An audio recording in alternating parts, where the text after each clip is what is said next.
What's your emergency? 5, 4, 3, 2, 1. Welcome to the PIO podcast, a place to discuss all public information related topics for police, fire, EMS, and local and federal government organizations. It was a good learning experience for a lot of us that social media is not real life. But we have to remember the media are very rarely a target audience. They're simply that conduit. Our words have impacts on individuals, and it may not be positive. So just being thoughtful and mindful of the words that we speak. I think what's so interesting about this position too, and this job and this profession, is that every one of us is looking for purpose. And when we find it here, that's it. To know is that a crisis for one is not necessarily a crisis for another. This episode is sponsored by the Social Media Strategy Summit, the leading provider of social media education. They host annual events designed specifically for government communications professionals like you to help you build and engage your communities through social media. Visit their website at socialmediastrategysummit.com to learn more and use promo code PIO podcast for 10% off of your registration.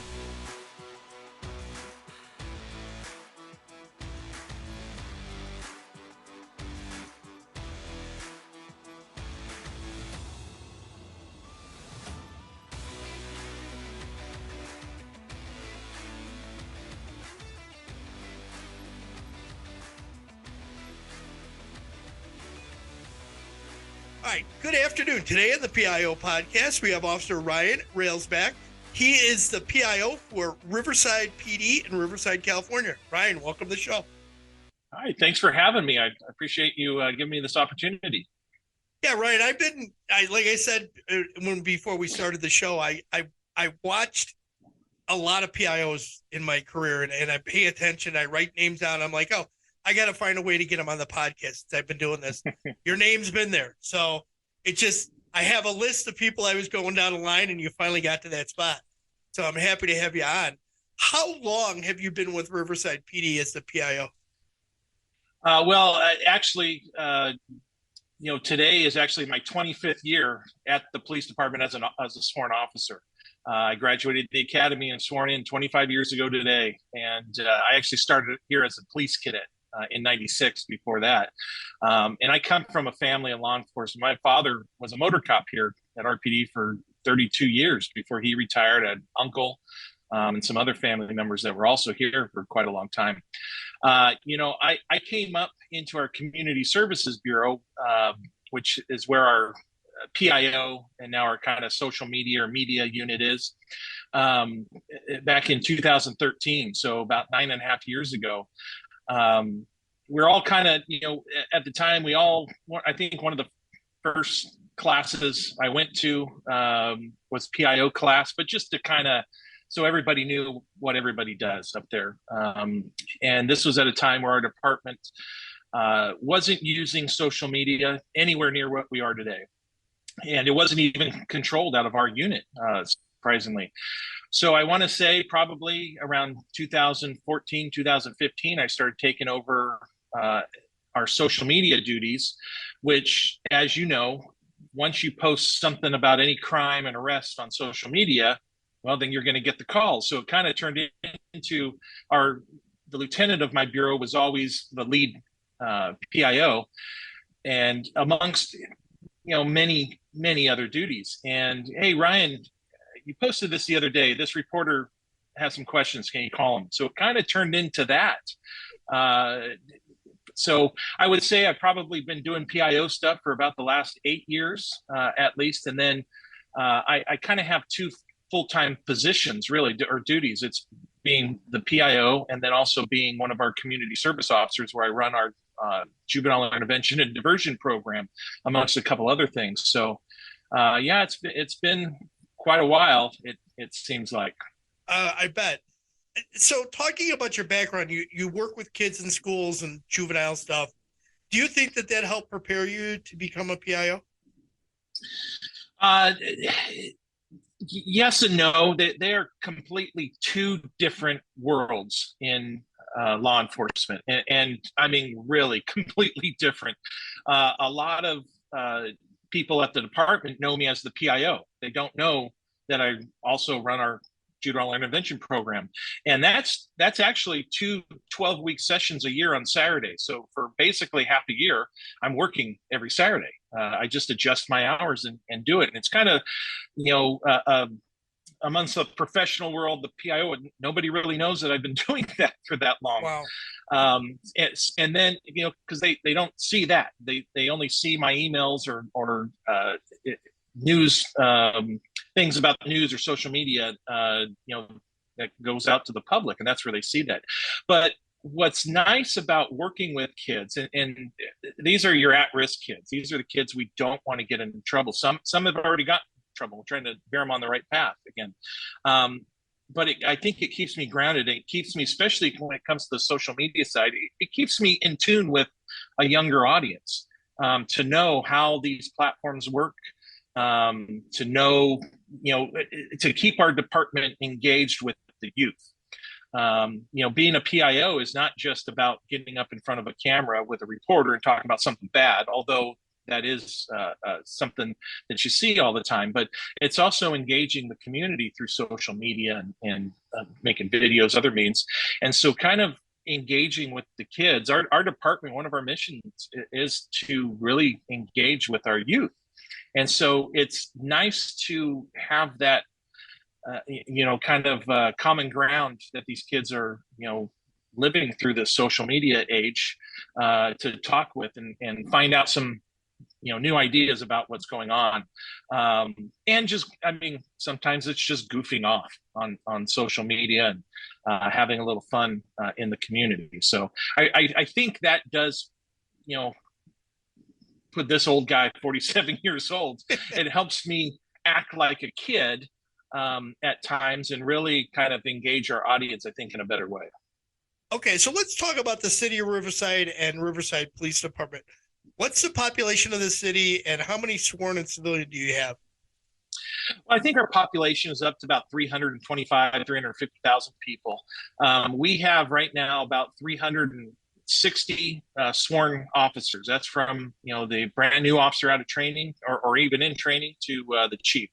And we have probably about, I think, 520 employees total. So we have a civilian support staff as well. We're like every other agency in California, but I think nationwide we're hiring.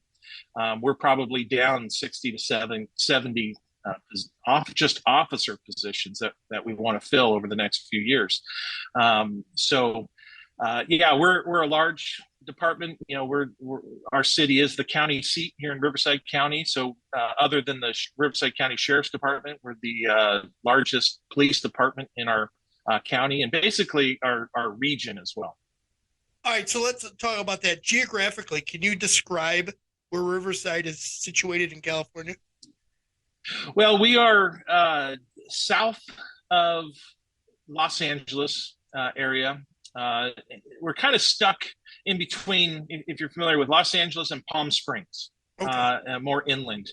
And we're north of San Diego. So, and I use those 3 points because your media markets are Los Angeles, Palm Springs, and San Diego in this area. So we are under the Los Angeles media market on most of our activities. That's who we deal with. But we're kind of centered, probably dead center between those 3 areas. Okay, that helps explain locations in case anybody that's listening is not familiar.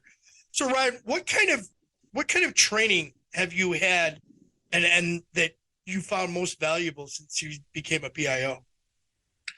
Well, I think anything to do with social media. I've gone to schools, law enforcement classes or conferences.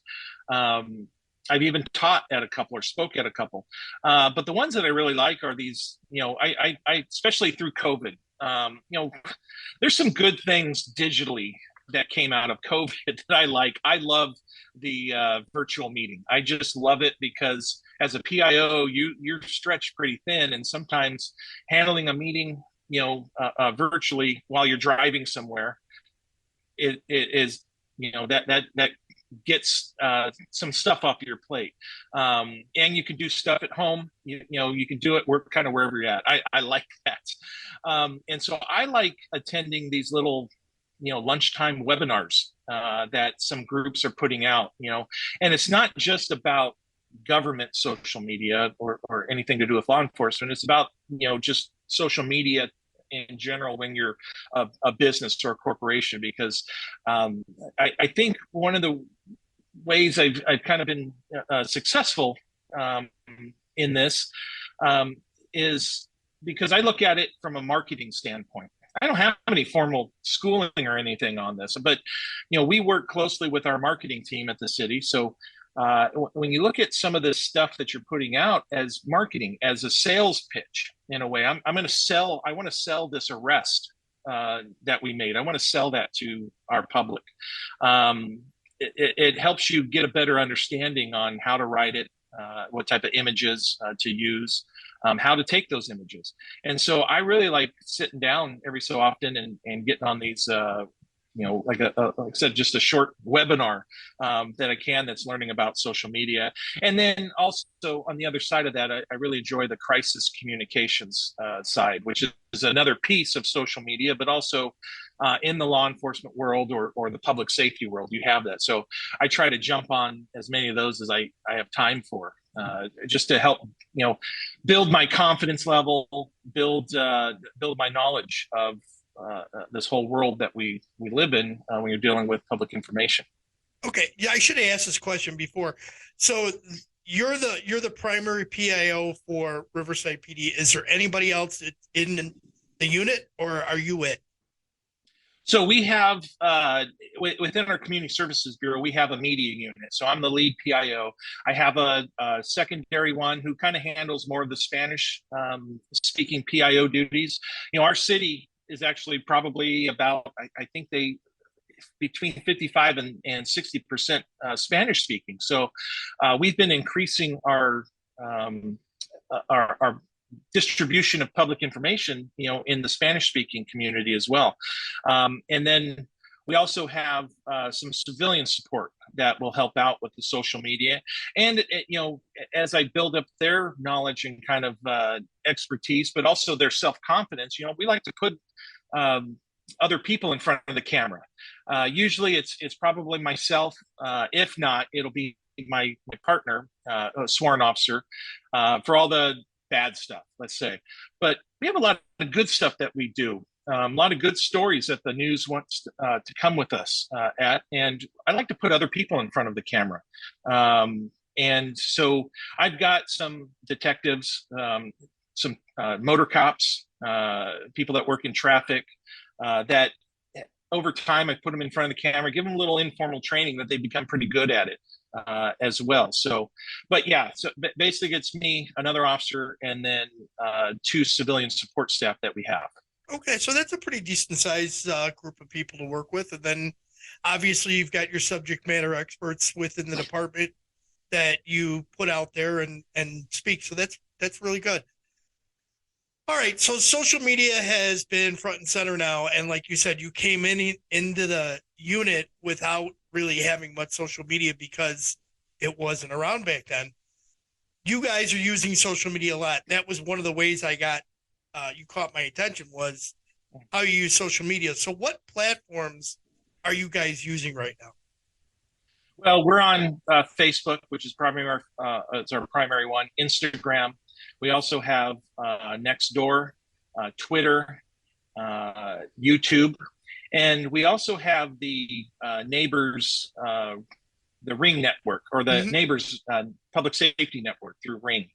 And then we also have a mobile app. We're part of the Atlas One family, which is nationwide, but people can download an app and have direct access to anything they need, any contact numbers, whatever the case is, that you can even make an online report through our app. So those are our primary platforms. But I'd say the ones that we probably use the most are Facebook and Instagram for the most part, for kind of day-to-day stuff. When we put out alerts, missing persons, traffic alerts, we're generally doing them on all of them, maybe except YouTube, but we're doing on all of them that we'll put out some type of alert. Okay. So what what do you find the most challenging about being the department's PIO? Well, the main thing is getting the information. As the news, they work. You'd be surprised on how many times I found out about critical incidents through the news. A reporter calling me, and over the years, I was able to get access to where even right now at home, I can look up our current calls for service and see what's going on. So I keep that up at home, just as I'm walking by my home office. Or coming in here, I can kind of peek, or if I see something on social media, going, oh, let me take a look at this. I like to be prepared and get ahead of anything. So I have access, but the news wants instantaneous access. They want to know right now what happened 30 seconds ago. So we've been working over the years to try to have some type of system in place to notify our command staff, our city management, certain people within the police department in a kind of a quicker way than usual. So that way we can be prepared to put something out. I would say in most cases, especially when it comes to traffic, we're actually going to look at something maybe possibly automated through our app that would generate an automatic alert. Being connected with our dispatch CAD system. So if there's certain types of traffic collisions, the ones that are the significant injuries that are going to tie up, a street for quite a while, that maybe it can generate an automatic alert, and then we come back and we follow up later. So we're looking at the technology side of things, but I would say that's probably the main thing is being included sometimes. As a PIO, you got to know your place, and I'm not part of command staff. They have their role, but they're pretty. Our command staff is very good with letting me know if there's something that, hey, in case this hits the media, we want you to be prepared. So, but I would say just a lot of it's getting that information as quick as you can, so you feel you can get ahead of it. Yeah, it's amazing how we all face the same challenges. Yeah. All right. So here's one. What recommendation would you have for someone coming in to replace you? Well, and I think about that as I'm on the back end of my career. And the one thing about being a PIO anywhere, whether, you're kind of a pretty decent size agency like we are, or even the small agency, if you've got a team, if it's just you, or a small team, it's kind of a lifestyle. This is something where you're carrying that extra phone. I have two phones. You're always on call, whether you're getting paid for it or not. You're always, it's not like you're waiting by the phone, waiting for something to happen. It's just you're always kind of prepared that if something happens, you got to go to work. And so your family needs to buy in. Luckily, my kids are older. My wife's a teacher, and so she understands. A lot of times at the house, it's her and I for the most part, or with our 18-year-old son. But she knows that when we're out and about, if something happens that's really significant, or my phone starts blowing up, I just I'll do my best, but she understands it. So you got to have a supportive partner, a supportive family, and just understand that. Yeah, I mean, there are times where even that little weekend getaway, you never know what's going to happen. And so, Right. So that might mean you take your tablet or your laptop with you, but it's also important to disconnect too. It's hard to do as a PIO just because you want to be, in there. Just like I was when I was a newer cop, street cop, I wanted to be involved in everything out there. I wanted to be involved in those big incidents. Now your involvement's different, and you still want to be the person kind of leading the communication side of it, but you got to disconnect too. I was able to do that right before, or the week of Thanksgiving. I literally shut off my phone. I didn't take anything with me. I took my iPad so I could watch videos. Let's just say that. But I left everything at home and just completely disconnected. And you come back refreshed. In that case, I literally came back Thanksgiving night, and then the next day we had this triple homicide that kind of, with this Virginia sheriff's deputy that came down to Riverside. Mm-hmm. And then it was nonstop. But I can tell you that if I didn't have that week of just letting everything go and just relaxing, went to another state for a few days, that I think I wouldn't have come back refreshed, and I would have been a lot more stressed out completely agree going with you. into that than it was. Yeah, you do have to disconnect, and you do have to think about your own personal mental health and wellness, and that's something that is starting to creep into our field more and more, which is good. Yeah. All and right, as a PIO, you're reading stuff, you're learning about stuff that a lot of people don't know. Yep. And you're trying to figure out, how do I communicate this to the media, to the public? So you kind of know a lot about what's, some bad stuff that's going on at times. And so, you got to make sure that you are protecting your mental health and keeping up with it. So you don't, we're all going to have, cops are built and trained a different way where we can handle a lot of stress, but you have to really focus on that, being a PIO. Absolutely.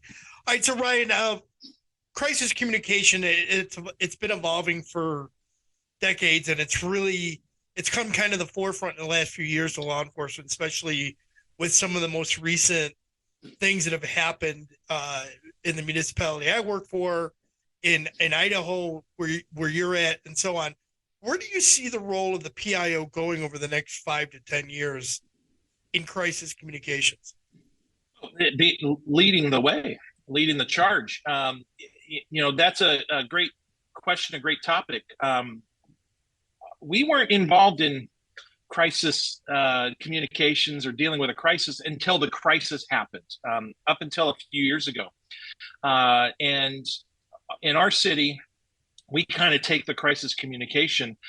It's not just the police department. When we have something significant, we kind of have a crisis communication team that includes the fire department, includes City Hall, includes the main communications officer, the main city PIO. We're fortunate in our city. We actually have our own kind of TV studio, TV crew. They called Riverside TV. They're the ones that they broadcast all the city council meetings, city meetings, things like that. But when we need want to live stream a press conference, that's who we call. So we actually had it. It started, I think it was 2017, if I remember. It was a plane crash here in Riverside. And so, of course, it involved the fire department primarily and the police department. It was it crashed into a house. Fortunately, no one was home, but it killed the 5 people on board of the airplane. And so that was we had been talking about it for kind of a while. Luckily, we had been meeting because we wanted to break these silos that are out there. Usually the police might talk to the fire department, but they're not talking to City Hall, in terms of your communications, your PIOs. You're not talking to other organizations. You're not getting to know who your sheriff PIOs are, or you're just your county normal PIOs, your water district PIOs. So we had been doing that. And then we had this plane crash. So we were able to come together pretty quick, have a live stream press conference with the primary parties, the different agencies within, I think, 3 hours, and then following up. And so we kind of developed this really good template, and it'll go into, I know one of your other questions about asking permission versus begging forgiveness. We kind of started this and just started doing it. And then we had another national incident where we had a parent go into a school, one of our elementary schools, and take a teacher hostage. And so that became another significant incident. So we have this template, and now we've been called for. Our city management has asked us, or offered us when we've had neighboring agencies that have had something. I want to say we had a military jet a few years ago that crashed just right outside our city limits. And hey, I'm making you guys available. Head out there now, just in case. So it became something where now this is how we respond. It's not just going to be, if it's a police matter, it's not just me in most cases. It's going to be some other folks. So that's the way. I think that's the template that a lot of agencies, unless you're a big agency and you have a team where you have your own kind of media people to do your filming and your videos, your social media, all of that. But when you kind of got these smaller departments where you're a one person, 2-3 person team, you've got to rely on those other agencies that you work with. And so I think that's where it's going. And I really like to see that. We've been fortunate enough to be recognized for that, where we spoke at some social media conferences about breaking those silos. And you'd be surprised the comments we get or the feedback we get going, man, how did you do this? We had one agency in our county come to us and say, we don't even know who our city PIO is or our fire PIO. And like, that's all you need to know, because they bring something, and they may have different resources, different equipment that will help you. So yeah, it's nice. And then it looks more unified as well, because as you know, in any crisis, you're doing some type of incident command, unified command system, and you need to make it look like that too. Absolutely. All right, Ryan. So is there a book or author that has an influence on you? And it doesn't need to be about PIO, but is there a book that like sticks in your mind? Well, I don't read a lot of books. I did start one recently. One of our local pastors, Greg Laurie from Harvest Church here in Riverside, he gave me a book. We were there with the chief. He invited the chief, and I came with him and to one of the services to kind of recognize the police department. So he gave me one of his latest books where he's and what I like, it's not like a straight religious book that you think from a pastor. It's talking about Alice Cooper and John Lennon and Bob Dylan. Oh, and interesting. Kind of, yeah, and how they kind of, a life maybe people didn't know out front, especially Alice Cooper. It's interesting to learn about them. I kind of knew a little bit about him, but once you read more, you're like, wow, this is actually pretty cool. And he did another book about Johnny Cash. And so I kind of like looking at things like that, learning things about people that aren't there, that you don't see in the forefront, especially people that might have some type of celebrity to them. Right. Okay. What's one question you wish I'd asked you, and how would you have answered?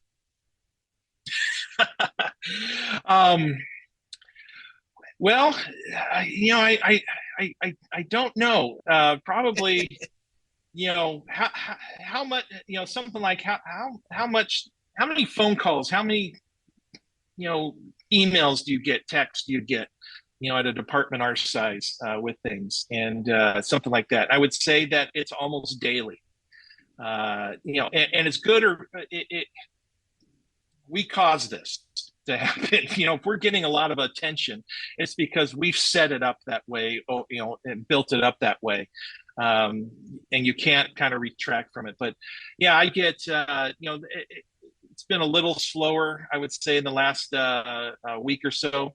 And partly, you've probably seen nationally, we've had 2 Riverside County Sheriff deputies killed in the line of duty in the last 2 weeks. So kind of the focus has been on them than opposed to anything we've been dealing with. But yeah, I literally, it's almost every single day I'm answering some type of email or text or whatever about a question about something. That's what happens when you have social media. And out here in our city, it kind of focuses on our city, but we have a Facebook group, a community Facebook group, I think 150,000 to 200,000 people, that it's called What's Going On in Riverside County. It should be What's Going On in the City of Riverside. That seems to be where a lot of it is, but people are posting on that about whatever they see. Right. I just saw 10 cop cars go down here. So because of that, then you kind of got to be in the know a little bit more, and question the press or all over the whole LA market is on this group. So they see something going, oh, why is there 20 RPD cops and 10 fire trucks over here? Let's call Ryan and ask him. So that's kind of something. But again, we like it because one of the things I say about being a PIO is you want your agency to be the horse's mouth. You want to hear it from the horse's mouth. You want to hear it directly from them. So, okay, well, we're going to tell you directly. And so that's where we'd like people to hear that information is directly from us. So we try to put out as much as we can. Okay. Rapid fire questions. You ready? Yeah. Texting or talking? I like getting texts. I like talking as my response. Coffee or tea? Tea. Adult drink of choice? It's going to sound a little less manly, but I've been I don't drink that often, but when I do, I've been drinking these Trulies. What would be your superpower if you could have one? If I could do many things at one time, and be in many places at one time. Yeah, the PIO's best thing. Yeah. What is something that instantly annoys you? Criticism when you don't know what you're talking about. That's the cop in you. Ask permission or beg forgiveness? I'm kind of more of the beg forgiveness, but there's certain times for it, but I would say beg for forgiveness, especially if you know what you're doing. You can kind of get away with it. If you could have coffee with any historical figure, who would it be?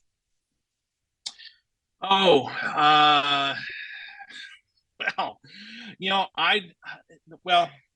don't know if it's historical. I'd really like to sit down with Don Rickles, and just have a conversation with him or Bob Hope. Okay. And the reason why is because, on social media, you got to have some humor too. And I kind of look at both of them. They're two different types of comedians, but how can I be a little funny, be a little sarcastic without, crossing the line, but with some social media posts. What key points would you like the listeners to take from the interview today? I think that, if you're interested in becoming your department's PIO, is really dive deep into it. I think you would agree that a lot of times in the PIO world, most PIOs are just tasked with it. This is one of their several duties that they do. This is something that, maybe they're told they should do, if they want to promote. And that's fine. But really dive deep into it, get to know your reporters, your news desks. That's where I learned a lot about how to talk on camera. What the audience is looking for is by talking to them. They're the experts. I'm just a cop who's learned how to, communicate with the media and to the public.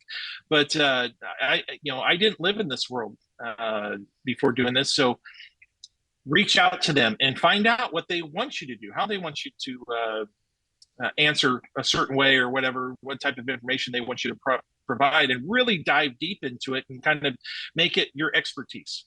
Great. How could people best reach out to you if they want to connect or follow up? Well, I'm on, Facebook, Instagram, Twitter. I will say this, I don't use them. They're kind of, I've turned them all, my personal ones into more public ones. You can't avoid who you are once you're become a PIO and you've been doing it long enough, or you get some, you've been involved in some kind of national incidents. Yeah. But all my information is on Twitter. I respond to that. I check this stuff every single day. Because I'm so busy doing the social media of the department, I'm not getting on or tweeting all the time or whatever, but I'm following everybody.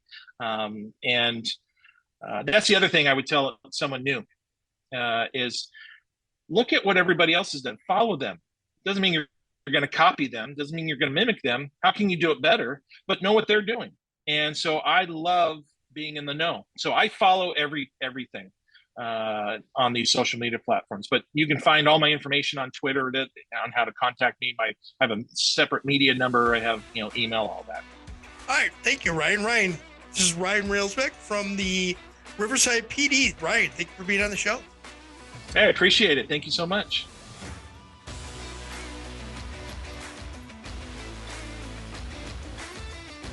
Another huge thank you to the Social Media Strategies Summit for being a sponsor of the PIO podcast. Join their First Responders Summit this April or their Government Summit this May. Learn more about confirmed speakers and programming at socialmediastrategiessummit.com and use promo code PIO podcast for 10% off of your registration. We hope you enjoyed this episode. Be sure to subscribe to the podcast to get notified of the latest episode.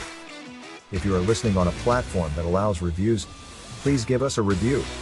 We appreciate any review, good or bad. It helps us improve on each episode. Until next time, be safe.